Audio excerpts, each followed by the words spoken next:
जो भारत की ग्रोथ है, इकोनॉमिक ग्रोथ, मेरा ख्याल है वो वेस्ट को पसंद नहीं आ रही। मेरा ये जा रहे हैं उस मोदी से पूछे ना, सीधे सीधे बात करें कि तुम क्या जुल्म चला रहे हो वहां पे, क्यों चला और जिहाद से छुट्टी ले लें, कुछ 1 या 3 साल के लिए छुट्टी ले लें कि जिहाद। पढ़े लिखे हुनरमंद अफराद कमाने की गर्ज से बाहर जाते हैं, लेकिन पाकिस्तान के कुछ ऐसे लोग हैं जो भीख मांगने के लिए बाहर जाते हैं कि पढ़ाई इंडियन इंस्टीट्यूट ऑफ टेक्नोलॉजी के अलावा उनकी तरक्की का कोई सीक्रेट नहीं। बच्चे पाकिस्तानी भारतीय खबरें सुने, उनके न्यूज़पेपर देखें, उनकी ग्रोथ देखें।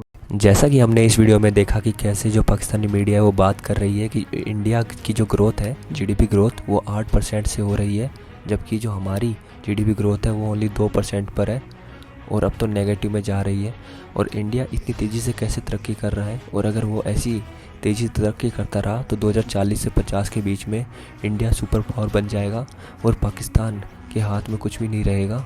इंडिया जो कहेगा वही पाकिस्तान को करना पड़ेगा। साथ ही में साजिद तान ने यह भी बताया कि जितनी भी प्रॉब्लम्स है पाकिस्तान के अंदर, उसका बस एक ही सॉल्यूशन है, एजुकेशन, जो कि इंडिया से हमें कॉपी करनी चाहिए। आज एजुकेशन के बल पर ही आईटी के अंदर लीड कर रहा है और वो एआई के अंदर सुपर पावर बनने की राह पे चल पड़ा है, जबकि पाकिस्तान के अंदर जो अमीर लोग थे वो भी गरीबी की लाइन पे जा चुके हैं और पाकिस्तान के अंदर गरीब की संख्या बढ़ती जा रही है। तो क्या कहना है आपके इसके ऊपर? आपकी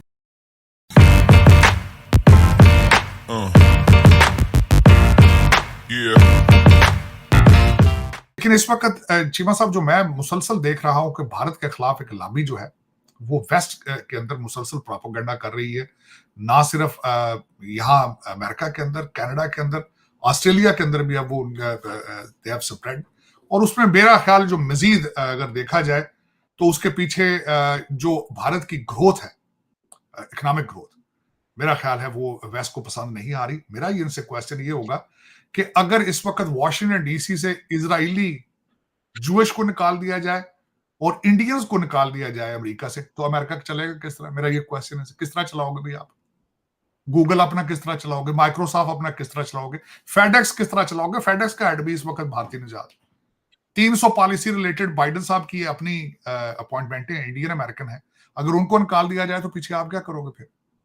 क्योंकि इनको सोचना चाहिए कि कोई स्टेटमेंट जब इतने हाई लेवल रैंकिंग बंदा जब देता है तो उसके पीछे कुछ सब्सटेंस होना चाहिए, उसके पीछे कोई रिसर्च होनी चाहिए कि आप किस बेस के ऊपर ये बातें कर रहे हो। लेकिन अब उसके बाद वो कि किसी अमेरिकन को पता है कि आखिरी एयरपोर्ट यहां पे कब बना था, यहां पे 25 साल पहले। जी मतलब 25 साल पहले आखिरी एयरपोर्ट, आखिरी बड़ी हाईवे 60s के बाद, 70s के बाद इन्होंने कोई बड़ी हाईवे नहीं बनाई यहां पे। और जो कंट्री तरक्की करते हैं, जिस छोटी सी मिसाल मैं इसको ऑफ द हट के करूंगा, इस वक्त इंडिया की तरक्की करते हुए नजर आ रही है। 5 नए एयरपोर्ट सिर्फ यूपी के अंदर बन रहे हैं। आप हाईवेज का जाल देखें, वहां बिछ रहा है, नजर आ रहा है कि पढ़ी लिखी मिडिल क्लास होगी, इंफ्रास्ट्रक्चर बिल्ड हो रहा है। उसकी वजह ही होती फैक्ट्रियों से प्रोडक्ट चल के उसने मार्केट तक जाना होता है, फैक्ट्रियों से प्रोडक्ट निकल के पोर्ट तक जाना होता है, वो सड़कों से जाता है, उन्होंने हवा में तो नहीं जाना ना।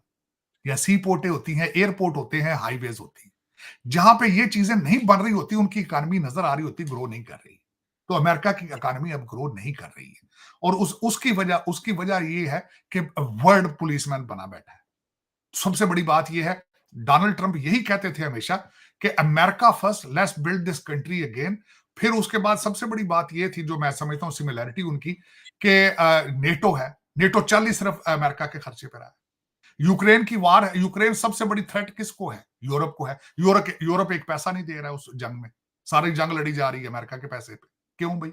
प्रॉब्लम आपका है, लड़ हम रहे हैं। दूसरा ये है कि ग्लोबल अगर देखा जाए, इस वक्त चाइना सबसे बड़ा पोल्यूटर है आपके एनवायरमेंट में, लेकिन वो पैसे सबसे कम दे रहा है आपके पेरिस अकॉर्ड में या दूसरे इन्वायरमेंटल में। सारा पैसा जो है वो अमेरिका। वर्ल्ड हेल्थ ऑर्गेनाइजेशन देख लें, चला अमेरिका रहा है, फायदा चाइना उठा रहा है उसका। तो ये दर हकीकत इसमें डोनाल्ड ट्रंप की जो स्टेटमेंट्स हैं, they are based on nationalism, based on nationalism. इसी वजह से 6 ममालिक इस वक्त जो है उनके वो बात आपकी बिल्कुल ठीक है, यूरोप डर रहा है। जो मैक्रोन ने अगले दिन स्पीच दी है, उसने कहा कि यूरोप इज डाइंग, हमें अपने डिफेंस के बारे में खुद ही सोचना होगा। कोई खुदा का नाम है और जिहाद से छुट्टी ले लें, कुछ 1 या 3 साल के लिए छुट्टी ले लें कि जिहाद वाले को जी हम 3 साल बाद वापस आ जाएंगे, जिहाद कर लेंगे। हम इंग्लिश पढ़ने जा रहे हैं, मैथ पढ़ेंगे 3 साल, हो सकता है बाचप हो तुसी। तो अनुज आपको चलाने वाले उनके सबके बच्चे जो है लंदन और न्यूयॉर्क और टोरंटो में आर्टिफिशियल इंटेलिजेंस पढ़ रहे हैं, और फिर वो वापस नहीं आएंगे, उधर ही रहेंगे। लेकिन ये कि आप यहाँ आपके बच्चे सारे के सारे, मैं आपको बताया ना कि इस वक्त मौलाना फजलुर रहमान साहब के पास सबसे बड़ा हथियार क्या है, मदरसों के बच्चे, और दूसरा हथियार है इस्लाम, जिहाद। जिहाद करेंगे, जिहाद करेंगे, चलो करो जिहाद, फिर ऐसी तो फिर यही हो सकता है।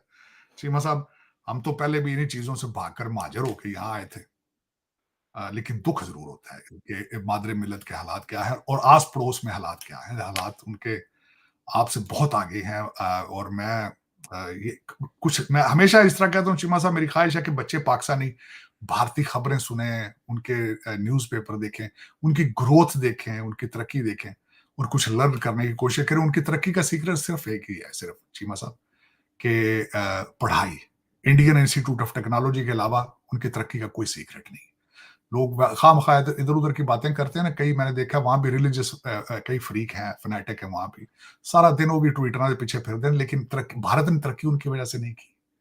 भारत ने तालीम से तरक्की की है, भारत ने टॉलरेंस से तरक्की की है। भारत की इस खूबसूरती का सीक्रेट उनकी सेकुलरिज्म है, और दूसरा इतनी कौमें इकट्ठी हैं।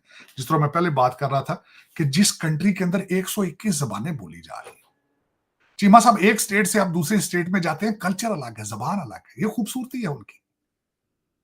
लेकिन ये कि इन चीजों से देखना चाहिए, कल्चरल टॉलरेंस होनी चाहिए, रिलीजियस टॉलरेंस होनी चाहिए, और तनकीद, कंस्ट्रक्टिव क्रिटिसिज्म को भी सुनने की सलाहियत होनी चाहिए। लेकिन ये सारी चीजें अकल से आती हैं, ये गुस्सा नफरतों के साथ नहीं आती, और बिलखुसूस अगर तालीम ना हो तो फिर ये चीजें आपके ऊपर से गुजर जाती है, मेरी नजर।